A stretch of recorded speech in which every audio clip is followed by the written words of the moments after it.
Mr. Jonathan Arnott. Thank you very much. This whole debate reminds me a little bit of Schrödinger's cat. Schrödinger was able to explain a difficult concept from quantum mechanics in layman's terms. He described putting this cat in a box with a poison activated by radioactive decay, and until you open the box, you don't know whether the cat is alive or dead. And the idea in quantum mechanics was that you could say that until you open the box and find out, the cat is at the same time simultaneously alive and dead. Aside from the obvious cruelty to the hypothetical cat, it seems to me that this is Schrödinger's Greece.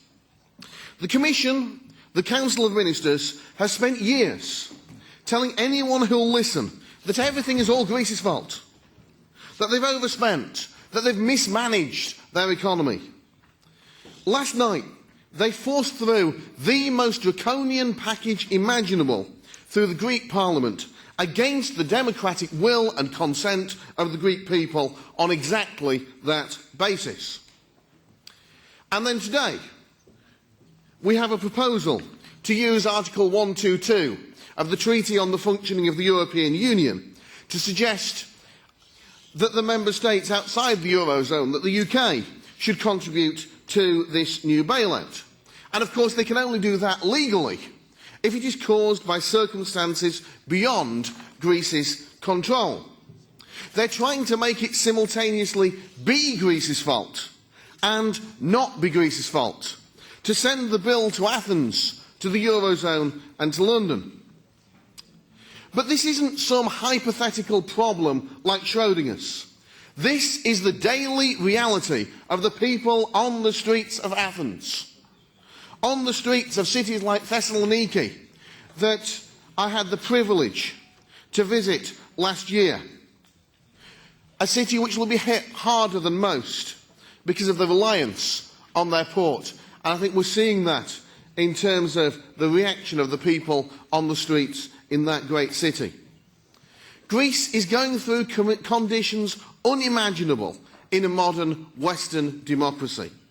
They have been sacrificed on the altar of the euro. Well, in one way, the Commission is absolutely right to say that the situation is now outside Greece's control.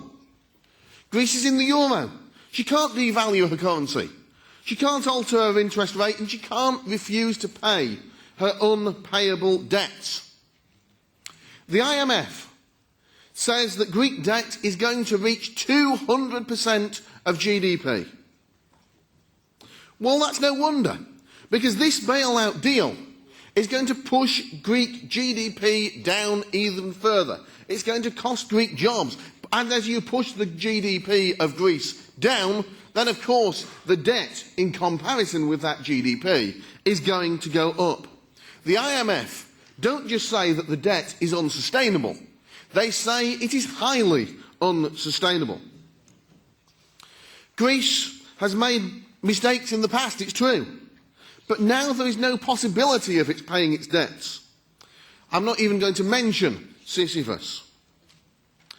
We see the Greek people out on the streets. We see protests. We see strikes. We see a people in despair at the brutality of a Eurozone determined and desperate to protect itself at all costs. It may well just be that the box that has just been opened is not Schrödinger's, but Pandora's. I have to say to the EU institutions, the initial cause of Greece's problems was Greece's fault, but the impossibility of finding a solution is your fault. We could see this coming a mile off. Why couldn't you? This is no Greek myth. You didn't have to be Cassandra to foretell the Greek tragedy that this broken union has created. Thank you.